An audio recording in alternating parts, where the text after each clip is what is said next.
escuché los gritos de una señora que se puso un poco histérica y que decía, Dawison, este fue Dawison, se salió con su gusto. Saludos, bienvenidos. Un nombre que creo que muy pocos conocen, Álvaro Rafael Saravia, ex capitán de la Fuerza Aérea Salvadoreña, fue uno de los engranajes detrás de el magnicidio en contra de Monseñor Óscar Arnulfo Romero, ocurrido el 24 de marzo de 1980. En entrevistas posteriores, el propio Saravia reconoció haber participado en la operación que terminó con la vida del arzobispo. Y a la Interpol El Salvador a fin de que procedan a la búsqueda, ubicación y detención del imputado Álvaro Rafael Saravia. Se deduce que el imputado Álvaro Saravia tuvo participación en la comisión del delito al cumplir órdenes y dar órdenes y además en diseñar parte de la estrategia que se emplearía en la ejecución de la muerte de Monseñor Romero. Aunque afirmó no ser el que tiró del gatillo, fue parte del círculo cercano de el mayor Roberto Dawison, señalado como el autor intelectual de todo esto. Décadas más tarde, un tribunal en Estados Unidos lo declaró responsable de manera civil de este magnicidio, mientras que en El Salvador se mantuvo prófugo de la justicia, aunque tenía orden de captura internacional. Saravia representa el rostro más visible de una conspiración que marcó el estallido del conflicto civil salvadoreño. Atormentado por la culpa y los recuerdos de esa época oscura con Dawison, el ex capitán Álvaro Saravia rompió el silencio para contar lo que él considera la verdad detrás de aquel crimen. Decidió hacer público su testimonio y revelar su participación en la operación que dejó una marca imborrable en la historia del país. E incluso antes que se firmaran los acuerdos de paz, Saravia huyó de El Salvador y renunció, según él, incluso al grado militar.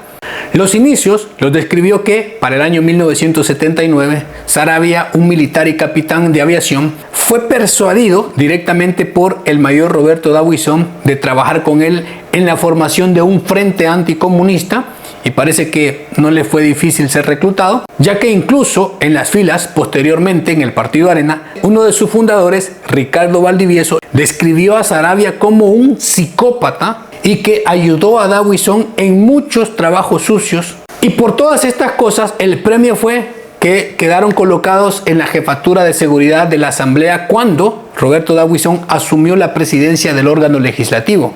El capitán Saravia fue demandado en Estados Unidos por una ONG, en el caso de Romero, pero fue un juicio civil, no implicaba cárcel. Y el fallo se emitió hasta septiembre del 2004 aproximadamente.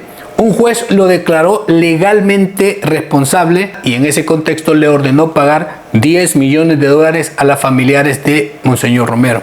Saravia siempre ha mantenido su supuesta inocencia y se presenta solo como testigo, pero sus revelaciones obedecen a un cargo de conciencia de todas las cosas que hicieron.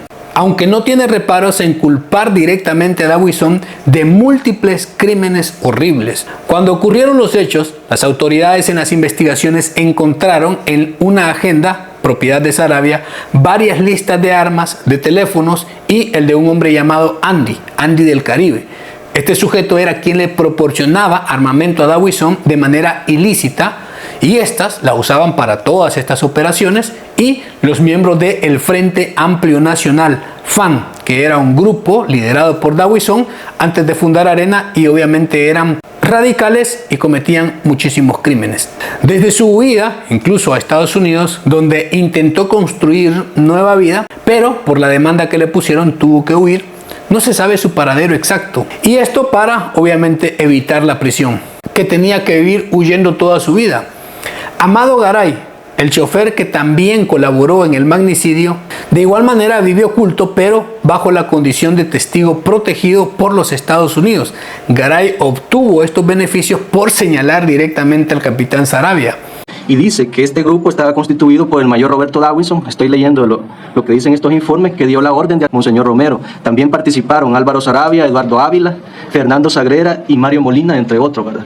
Un dato relevante fue que según en 1980, el coronel Adolfo Arnoldo Majano era miembro de la Junta Revolucionaria de Gobierno y fue uno de los últimos militares que aún creían en una salida negociada al conflicto. Fue él quien ordenó la captura de Roberto Dawison y sus colaboradores, esto en la finca San Luis Santa Tecla, y quienes tuvieron primero acceso a los documentos, las primeras pruebas como la agenda de Saravia, su contenido y muchas otras pistas de lo que denominaban la Operación Piña, que es lo que inclinaba a Saravia, Dawison entre otros. Esta operación, según fue estructurada, planeada por Roberto Dawison, y según Saravia, el tirador no salió del equipo de Dawison, sino de otro colaborador, Mario Ernesto Molina, hijo del expresidente Arturo Armando Molina. Este aportó al tirador el arma y el equipo de seguridad. El motorista sí salió del equipo de Dawison, bajo la supervisión de Saravia, obviamente. Amado Garay, un ex soldado que condujo al tirador hasta el frente de la puerta de la iglesia y después lo llevó a un lugar seguro.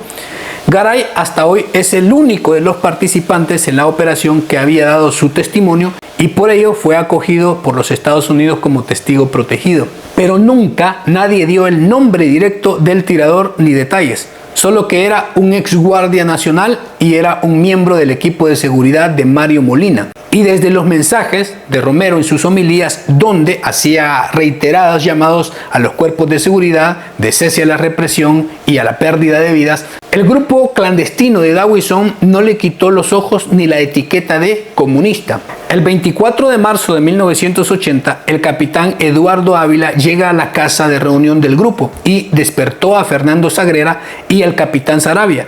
Llevaba un periódico en su mano y en este se anunciaba una misa conmemorando el primer aniversario de la muerte de la señora Sara Meardi de Pinto. El capitán Eduardo Ávila les informó el plan. En esa misa sería la operación contra Monseñor Romero. Supuestamente, Roberto les explicaría bien a todos vía telefónica, ya que andaba un poco lejos. En teoría, todo estaba listo, incluido el tirador, porque obviamente esto debía ser ejecutado por un experto. Solo necesitaban vehículos. Entonces, el negro Sagrera se puso a hacer unas llamadas para la diligencia, incluida una llamada directa con Roberto Dawison, quien de manera tajante les dijo: hacete cargo, a lo que Saravia aceptó diciendo: pues bueno, mi mayor, lo vamos a hacer. Mario Ernesto Molina Contreras, cuando su padre aún estaba en la presidencia, coincidió con los movimientos ultraderechistas de Roberto Dawison. Mario Molina fue mencionado en el informe de la Comisión de la Verdad, pero se escondió en las sombras posteriormente, con bajo perfil y alejado de la vista pública. Los detalles de Saravia y su huida a tierras desconocidas y remotas son interesantes desde la base de que varios de los involucrados en el crimen, como el capitán Ávila, que se despachó a sí mismo pocos años después de conocerse todo esto, el mayor Dawison murió de cáncer de garganta y otro del grupo de los muy fuertemente implicados fue liquidado en Guatemala sin mayores detalles. Saravia asegura que desde el principio hubo grupos que no querían que se conociera la verdad ni a los autores materiales ni intelectuales del crimen. Del capitán Álvaro Saravia, de que recibe una llamada telefónica de Roberto diciéndole: procedan. Es que los escuadrones de la muerte eran como varias células y que no eran dirigidas solo por una persona. Y dijo que en aquellos tiempos, los momentos cumbres de los grupos de acción de Dawison, se hacían tremenda fiesta con sustancias ilícitas, mujeres, alcohol, para celebrar todas sus acciones. Muchas veces en casa de Roberto Bobby Daglio, un hombre de negocios y piloto aviador. Este era uno de los fuertes financistas ilegales de los grupos de Dawison, principalmente los escuadrones que comandaba. Álvaro Saravia, en la casa de Daglio, en marzo de 1980, coordinó la entrega del auto, un Volkswagen Passat rojo, 4 puertas, donado a Dawison meses atrás por Roberto Matis Regalado, propietario de una agencia Volkswagen, como un apoyo a la lucha anticomunista. Curiosamente, nunca se supo a nombre de quién estaba el vehículo ni la matrícula. De la casa llevan luego el vehículo hasta el estacionamiento del Hotel Camino Real.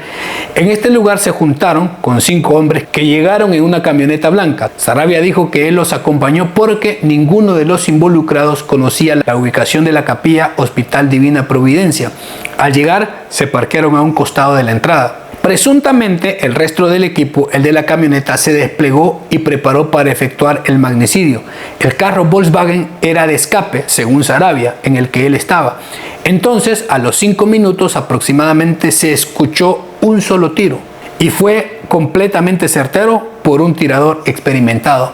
Según Saravia, ellos estaban en su vehículo y en el otro el negro Sagrera, Vivi Montenegro, y solamente vieron que tal vehículo puso marcha hacia adelante y dobló en una esquina perdiéndose de vista.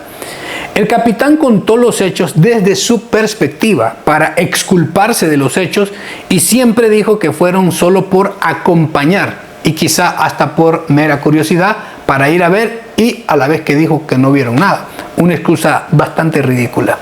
El otro, Gabriel Bibi Montenegro, incriminado por el capitán Saravia, dijo que él ese día iba a esa casa solo a recoger algunas cosas para su consumo y los presentes para desarrollar el plan en esa casa le pidieron un ride en ese momento y él se los llevó. Montenegro era el conductor del segundo vehículo, la camioneta, que se juntó con el Volkswagen Passat que conducía Amado Garay.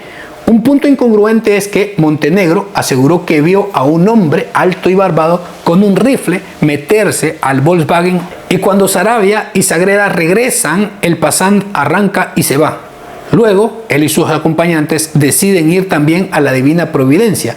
Bibi dijo que no vio nada y simplemente huyeron del lugar sin percatarse de nada más. Entonces, no aportó información valiosa. Según Montenegro, hasta el siguiente día se enteró dónde había estado la tarde anterior y del crimen que habían cometido contra Monseñor Romero. De inmediato dijo que se alejó para siempre de aquel grupo de radicales porque supuestamente lo habían utilizado. Según investigaciones, 3 días después del crimen, el grupo de Dawison sostuvo una reunión en la casa de Eduardo Lemus O'Byrne. Saravia confirma dicha reunión porque él mismo salió de ahí para ir a pagar en efectivo al tirador. Asegura que no lo conocía, de paso lo vio en un vehículo, donde le entregó 1000 colones como honorarios. Presuntamente al llegar al carro le dio el mensaje: mira, dice Roberto Dawison que no quiere saber ni mierda de vos, que te arregles con tu jefe. Entonces le pagó los 1000 colones en un estacionamiento del centro comercial llamado Balam Kitse. El testimonio de Saravia ha sido el más detallado y más franco sobre el asunto, reconociendo cierta responsabilidad, mas no así la culpa del crimen. Él mismo insistió en que Roberto Dawison le exigió diciendo "hacete cargo", y se entiende que era una orden delictiva para involucrarlo en todo aquello. Saravia solo mencionó a Héctor Antonio Regalado Herrera como uno de los hombres de confianza y responsable de la seguridad de Dawison, y nunca lo incluye en los señalamientos como el responsable de ser el tirador. Pero Tito Regalado fue señalado en diversas investigaciones de ser el tirador por su aspecto físico, que levemente coincidía con el retrato que se había reconstruido a base de los testimonios de los testigos. Y su nombre apareció vinculado en círculos de extrema derecha y de los escuadrones de Dawison. La Comisión de la Verdad incluyó su nombre en los anexos de los informes finales. Aún así, a falta de pruebas, nunca fue procesado judicialmente por este hecho. Falleció el 7 de noviembre del 2025 en el país. El testimonio de Álvaro Saravia aportó detalles inéditos sobre la planificación y la ejecución del magnicidio, pero dejó sin resolver la pieza central del crimen, la identidad del autor material del tirador. Saravia reconoció su propia participación en la logística y confirmó el papel de Roberto Dawison como principal instigador, pero evitó revelar nombres concretos ni describir físicamente al tirador, al que él mismo le pagó los 1000 colones y que más de una vez lo vio en la casa donde se reunían. Usted saque su conclusión, deje su comentario, qué es lo que sabía o qué puede aportar a esta temática. Muchas gracias por llegar hasta el final, cuídese mucho, nos vemos, hasta luego.